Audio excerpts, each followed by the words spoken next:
Welcome, nerds, nerdettes, and gamers.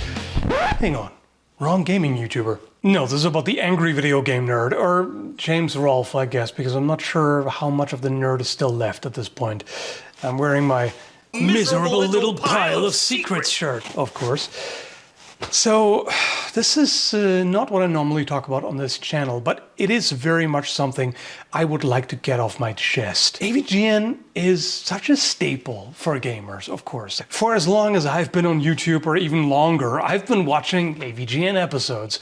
And this is the kind of comfort food in video format that you can indulge in after a long stressful day when you're in a bad mood or whatever. You just pop this fucker in and have a blast. It's just cathartic fun, you know? Or used to be. A lot can and has happened throughout all these years, decades really.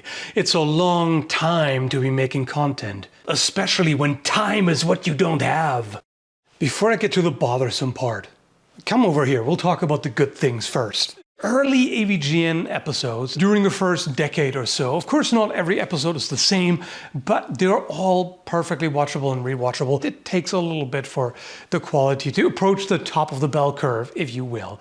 But the fun thing about that is really there's someone that you can tell cares about this stuff, has had, strong emotions attached to these games from his childhood, and has some things that he's genuinely pissed off about, or was back then, and can still channel that rage, or at least reproduce it believably, shall we say, because nobody has an insight into his emotional state at the time. And then there were the elaborate high-effort episodes that were full of practical gags and jokes and angles and editing effects, everything, really. It's just chock full, non-stop, basically.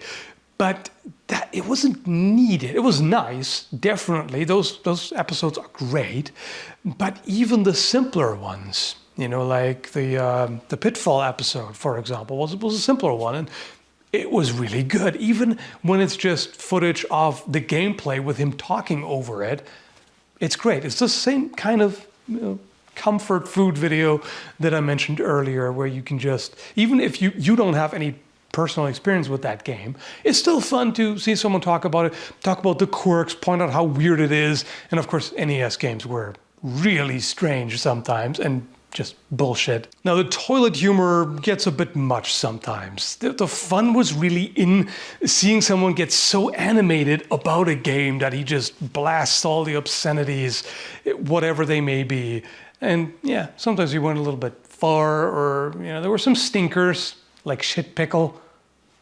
What was he thinking? But overall, good fun. Also the seasonal stuff in particular, Halloween episodes, Christmas episodes, 12 Days of Shitsmas and all of that. Even some of the odd, unusual episodes, like the one about accessories with Keith.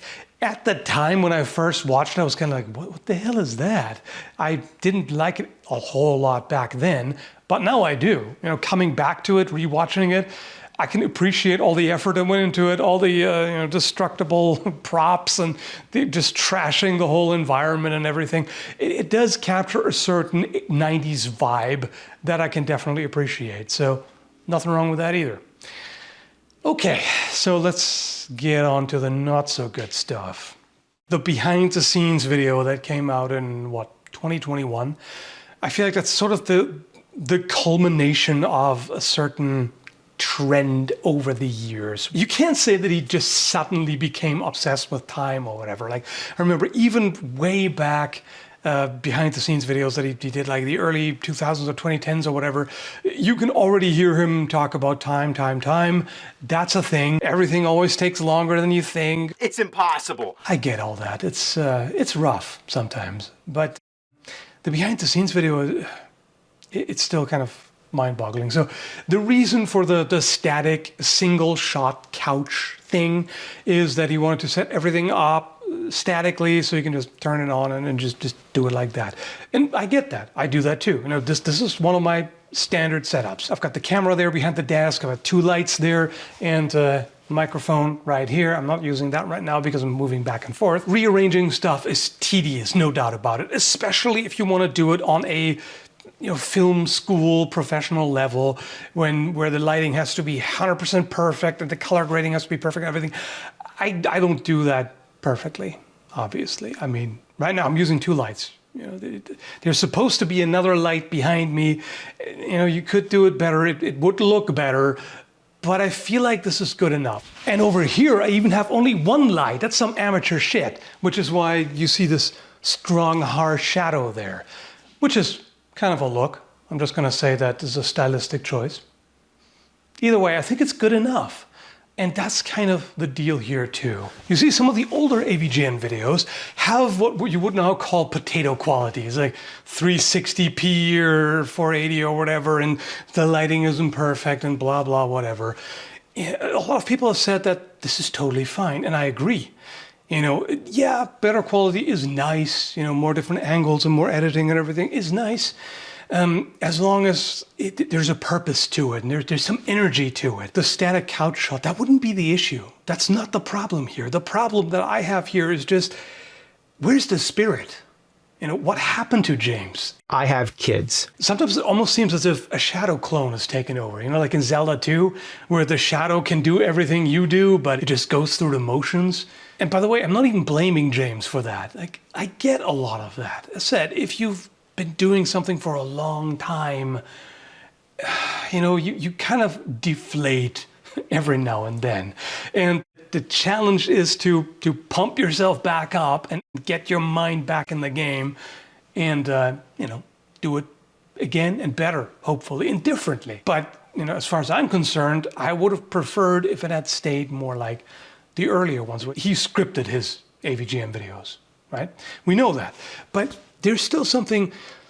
YouTube recently showed me that Toxic Crusaders video with Lloyd Kaufman, which, by the way, also back then when I first watched it, I kind of hated.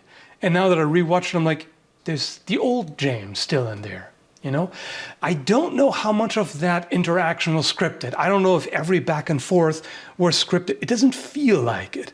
So if it is scripted, then it's done well in such a way that you can't quite tell. It seems like they're just bantering back and forth. And sure, maybe you can say that James and Lloyd didn't have perfect chemistry. I think it was fine, just not as good as the chemistry between James and Mike back then. But even so, the way James reacts is like he's there, he's like mentally present, you know? He's not overacting, and he reacts in kind of believable ways, and it seems like he's paying attention and all that. Whereas in more recent videos where he's with someone, it's like, even James and Mike Mondays, toward the end, it was like Mike was just being animated and cursing and doing his thing and everything, and James was just sitting there like, oh yeah, cool. And then we got 2024. The most recent episode kind of... I struggle to even find words to describe it. So he reviewed this ridiculous horse boyfriend dating mobile game that he already took a look at with Mike like 5 years ago or so. And frankly, it seems like an excuse to just do a low effort episode. The whole thing is shot in vertical format on his phone with horrible quality. Also, I have a suspicion that part of the reason he chose that format is so he can read the script off the phone, because you can tell that he's not looking at the camera but at the phone screen. And worse, the overacting has peaked. Hopefully. I don't know who that is, but... Is that the nerd? Oh dear Lord. While editing this and thinking some more about it, I realized that it's not the overacting itself that's the issue here, because that's been a thing for a long time. Oh no, why?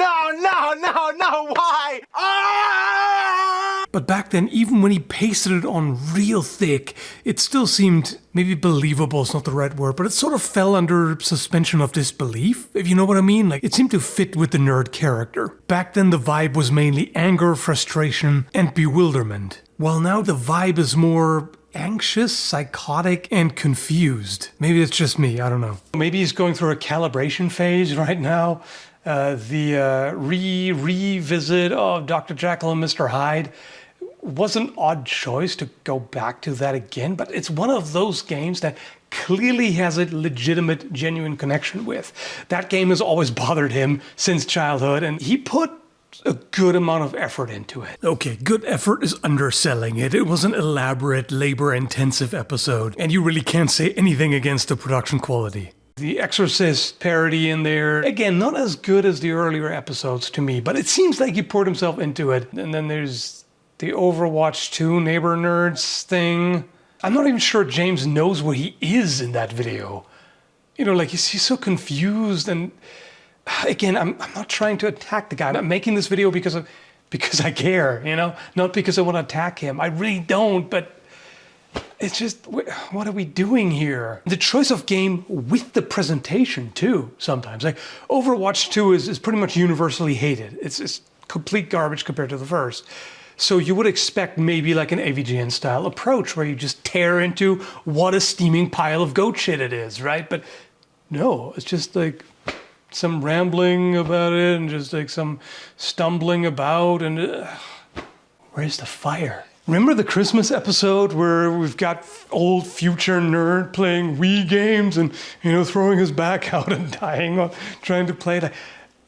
That's what I want. I mean, not him dying, but, you know, I wish we had that, you know, grouchy, old bearded nerd who's like, remember the Wii? that would be much more fun. Some of the other things, I get it. It's kind of a necessary evil. YouTube is to blame here a lot, or I guess advertisers, to be more precise, because ever since the apocalypse, all this bullshit of censoring everything, you can't swear in the first 10 or 15 seconds or whatever, and you can't swear too much throughout the video, and all this, I'm guessing this might be part of the reason why Alpha Omega Sin is not really doing shit anymore. Maybe Alpha has reached the point where he feels like he's just said his piece and he's pretty much done, but I feel like it's probably because he's just too annoyed with YouTube the way it is now. And yeah, I mean, YouTube pretty much killed, you know what's bullshit, that doesn't work anymore. And like AVGN in general, now it's all got to be censored down, and it's lost a lot of what made it special in that regard. And of course now there's sponsorships, which again, I understand, like it's, you got to do what you got to do. I just wish he was a little more picky with the sponsors that he got. Anyway, nothing lasts forever. Things change. Maybe he'll eventually find his way back to his old form. Maybe when he's actually 50 or 60 or whatever. But either way, I'm just kind of mourning the loss of those old AVGN episodes because they were really damn good. I mean, the good thing is we can always rewatch them, right? I hope I wasn't too hard on James. I mean, I know he's got kids, but eventually they'll grow up, right? And maybe then we got AVGN back. We'll see. And of course, I understand the impossible task of pleasing such a large audience over a long, long time. As the creator, you have a different perspective than the audience. What you think is good may not be what they think. What you think they want may not be, and whatever. What interests you may not be the same anymore. It may change, etc., etc. There's a lot of elements that go into this, and I generally always want to, you know, ask people to not speculate to hell and back about someone's personal life or whatever. You don't know. Right? You have no idea what's going on in their lives. There could be all kinds of issues happening, and you know, if you don't want to watch it anymore, don't watch it. You know, there's no need to hate watch or like keep trashing someone or whatever. It's just, I wanted to make this one video on the topic because I feel strongly about it, and yeah, I don't know if anyone cares. Maybe this was a terrible idea, but I just felt like it. And sometimes you just got to do what you want. Let me know what you think. Either way, game the fuck on. I sure will. I mean, that's why I care about this stuff. I grew up with gaming, and it's a big part of my life. I mean, quite frankly, and this may shock you if you know this channel, but if I was forced magically to choose between swords in games, like either I can never touch a sword again or whatever, but I can still game, or the swords and stuff, but I can never game again, then goodbye armory. If I had to choose, it would have to be gaming. It's just, I would have a hard time making videos about gaming. Well, nothing but gaming consistently, because it's just something that I like to do recreationally, and That's when it's the most fun.